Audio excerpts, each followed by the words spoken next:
നിങ്ങൾ ജിമ്മിലാണ് എന്ന് വിചാരിക്കാം. വെയ്റ്റ്സ് ഒക്കെ ലിഫ്റ്റ് ചെയ്ത് നിങ്ങളുടെ ബോഡി ഒരു സൂപ്പർ ഹീറോയിനെ പോലെ മസ്കുലർ ആക്കി എടുക്കണം എന്നുള്ളതാണ് നിങ്ങളുടെ ആഗ്രഹം.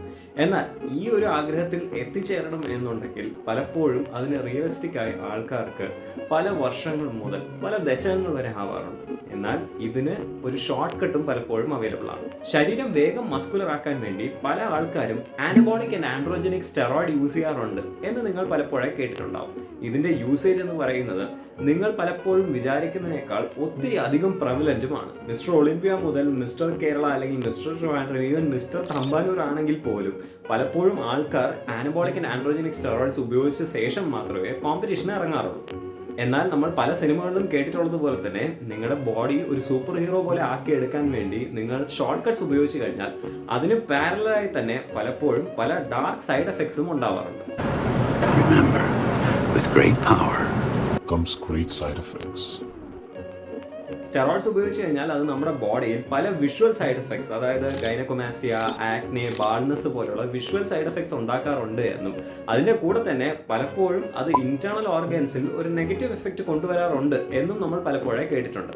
എന്നാൽ ഇന്നത്തെ വീഡിയോയിൽ നമ്മൾ ഡിസ്കസ് ചെയ്യാൻ പോകുന്നത് അത് നമ്മുടെ തലച്ചോറിനെ അല്ലെങ്കിൽ ബ്രെയിനിനെ എങ്ങനെ ബാധിക്കുന്നു എന്നുള്ള കാര്യത്തിനെ കുറിച്ചാണ്. 2021 long term anabolic and androgenic steroid use is associated with deviant brain ageing എന്ന ടൈറ്റിലിൽ പുറത്തു വന്ന ഈ പഠനത്തെക്കുറിച്ച് വളരെ ഡീറ്റെയിൽഡ് ആയിട്ടായിരിക്കും നമ്മൾ ഇന്നത്തെ വീഡിയോ ഡിസ്കസ് ചെയ്യാൻ പോകുന്നത്.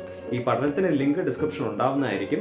ഈ വീഡിയോ കഴിഞ്ഞതിന് ശേഷം ആ പഠനത്തിന് എടുത്തൊന്ന് വായിക്കാൻ നിങ്ങൾ ഒരിക്കലും മറക്കരുത്. അപ്പോൾ നമുക്ക് വീഡിയോ തുടങ്ങാം. എന്താണ് ഈ പഠനത്തിലെ റിസർച്ചേഴ്സ് എക്സാക്ട്ലി ചെയ്തത് എന്നുള്ളതിനെ കുറിച്ച് നമുക്ക് ആദ്യം ഡിസ്കസ് ചെയ്യാം. ഈ പഠനത്തിൽ പാർട്ടിസിപ്പേറ്റ് ചെയ്തത് ആദ്യമായിട്ട് സ്റ്റെറോയിഡ് ഉപയോഗിക്കുന്ന 130 വെയിറ്റ് ലിഫ്റ്റേഴ്സ് ആണ്. ഇവർ റെഗുലറായി ജിമ്മിൽ പോയി റെഗുലറായി ലിഫ്റ്റ് ചെയ്യുന്ന എൻഹാൻസ് ലിഫ്റ്റേഴ്സ് ആയിരുന്നു. എന്നാൽ ഇതിന് പാരലായി നാച്ചുറലായ, അതായത് സ്റ്റെറോയിഡ് ഉപയോഗിക്കാത്ത 99 പേരെ കൺട്രോൾ ഗ്രൂപ്പായിട്ടും റിസർച്ചേഴ്സ് എടുത്തിട്ടുണ്ടായിരുന്നു. ഈ പഠനത്തിലെ ടെസ്റ്റ് ഗ്രൂപ്പിനെയും കൺട്രോൾ ഗ്രൂപ്പിനെയും ഏജും അതേപോലെ തന്നെ മറ്റ് പല പാരാമീറ്റേഴ്സിനെയും വെച്ച് അവരുടെ ബ്രെയിനിനെ സ്റ്റഡി ചെയ്യാനായിരുന്നു റിസർച്ചേഴ്സ് ഉദ്ദേശിച്ചിരുന്നത്. ഇതിനുവേണ്ടി തന്നെ അവർ ഒരു ടൈപ്പ് ഓഫ് MRI സ്കാനാണ് ഉപയോഗിച്ചത്. ഈ MRI സ്കാനിനെ T3 MP range test എന്നാണ് വിളിക്കാറുള്ളത്. കേട്ട് കഴിഞ്ഞാൽ എന്തോ സൈഫൈ ഗാഡ്ജറ്റ് ആണ് എന്ന് നമുക്ക് തോന്നാം. എന്നാൽ ഒരു സ്പെസിഫിക് ടൈപ്പ് ഓഫ് MRI തന്നെയാണ് ഇത്. മനുഷ്യന്മാരുടെ ബ്രെയിനിൽ ഏജിങ് എങ്ങനെയാണ് സംഭവിക്കുന്നത് എന്നുള്ളത് മനസ്സിലാക്കാൻ വേണ്ടി 18 വയസ്സ് മുതൽ 92 വയസ്സ് വരെയുള്ള സ്ത്രീകളെയും പുരുഷന്മാരെയും ഇൻക്ലൂഡ് ചെയ്ത് 1838 പേരുടെ ഒരു ഗ്രൂപ്പും കൂടെ അവർ ഉണ്ടാക്കിയിട്ടുണ്ടായിരുന്നു. ഇവരുടെ റീജിയണൽ ബ്രെയിൻ വോളിയം, അതേപോലെ തന്നെ കോർട്ടിക്കൽ തിക്നെസ്, അതായത് ഔട്ടർ ലെയറിന് എത്ര തിക്നെസ് ഉണ്ട്, അതേപോലെ തന്നെ ബ്രെയിനിന് എത്ര സർഫസ് ഏരിയ ഉണ്ട്, ഈ കാര്യങ്ങളൊക്കെ പാരാമീറ്ററായി വെച്ച് അവർ ഒരു മെഷീൻ ലേണിംഗ് മോഡലാണ് ഡെവലപ്പ് ചെയ്തത്. ഈ മെഷീൻ ലേണിംഗ് മോഡൽ ഈ പാരാമീറ്റേഴ്സ് ഒക്കെ വെച്ച് ബ്രെയിനിന് എത്ര ഏജ് ഉണ്ട് എന്ന് പ്രിഡിക്റ്റ് ചെയ്യുന്ന ഒരു മെഷീൻ ലേണിംഗ് മോഡലാണ്. ഈ സ്റ്റഡിയുടെ കൺക്ലൂഷൻ വളരെ ഇൻട്രസ്റ്റിംഗ് ആണ്. എന്നാൽ കേട്ട് കഴിഞ്ഞാൽ ഭയങ്കര സർപ്രൈസ് ആവും എന്ന് എനിക്ക് തോന്നുന്നില്ല. റിസർച്ചേഴ്സ് കൺക്ലൂഡ് ചെയ്യുന്നത് സെയിം ഏജ് ഗ്രൂപ്പ് അതേപോലെ മറ്റുള്ള പാരാമീറ്റേഴ്സ് ഒക്കെ സെയിം ആയാൽ പോലും സ്റ്റെറോയിഡ് യൂസേഴ്സിന് നോൺ സ്റ്റെറോയിഡ് യൂസേഴ്സിനെ കമ്പയർ ചെയ്യുമ്പോൾ ബ്രെയിൻ ഏജിങ് ഒത്തിരി അധികം കൂടിയിരുന്നു എന്നുള്ളതാണ് കൺക്ലൂഡ് ചെയ്യുന്നത്. കൂടെ തന്നെ അവർ കൺക്ലൂഡ് ചെയ്യുന്ന മറ്റൊരു കാര്യം എന്ന് പറയുന്നത് എത്ര വോളിയം ഓഫ് സ്റ്റെറോയിഡ് ആണോ നമ്മൾ യൂസ് ചെയ്യുന്നത് അത്രയും അധികം തന്നെ നമ്മുടെ ഏജിങ് കൂടാറുണ്ട് എന്നും കൂടിയാണ്. ഇതിനെ അവർ ബ്രെയിൻ ഏജ് ഗ്യാപ്പ് അല്ലെങ്കിൽ BAG എന്നാണ് വിളിക്കുന്നത്. ഈ പഠനത്തിൽ തന്നെ അവർ എഴുതി വെച്ചിട്ടുള്ളത് ഈ കൺക്ലൂഷനിലോട്ട് ഒരിക്കലും ജമ്പ് ചെയ്യാൻ പാടില്ല എന്നുള്ളത് ഉറപ്പുവരുത്താൻ വേണ്ടി മറ്റുള്ള ഫാക്ടേഴ്സും കൂടെ എത്രത്തോളം ഇതിൽ ഇമ്പാക്റ്റ് ഉണ്ടാക്കുന്നുണ്ട് എന്നുള്ളത് അവർ ചെക്ക് ചെയ്തിട്ടുണ്ടായിരുന്നു. ഇതിൽ സബ്സ്റ്റൻസ് യൂസ് അതേപോലെ തന്നെ കോഗ്നിറ്റീവ് എബിലിറ്റീസ് എന്നുള്ള കാര്യങ്ങളൊക്കെ ഇൻക്ലൂഡ് ചെയ്തായിരുന്നു ആ പഠനം നടത്തിയിട്ടുണ്ടായിരുന്നു. കൂടെ തന്നെ ഒരാൾക്ക് ഡിപ്രഷൻ ഉണ്ടെങ്കിലോ അല്ലെങ്കിൽ മറ്റുള്ള കാര്യങ്ങൾ ഉണ്ട് എന്നുണ്ടെങ്കിലോ അത് കാരണമാണോ ഈ ബ്രെയിൻ ഏജിങ് സംഭവിച്ചത് എന്നുള്ളതും അവർ എക്സ്പ്ലെയിൻ ചെയ്യാൻ പറ്റുമോ എന്നുള്ളത് ചെക്ക് ചെയ്തിട്ടുണ്ടായിരുന്നു. എന്നാൽ അവർ കൺക്ലൂഡ് ചെയ്യുന്നത് ഇതൊന്നും കാരണമല്ല, പകരം സ്റ്റെറോയിഡ് യൂസേജ് കാരണം തന്നെയാണ് ആ ബ്രെയിൻ ഏജിങ് ഗ്യാപ്പ് സംഭവിച്ചിട്ടുണ്ടായിരുന്നത് എന്നുള്ളതിനെ കുറിച്ചാണ്.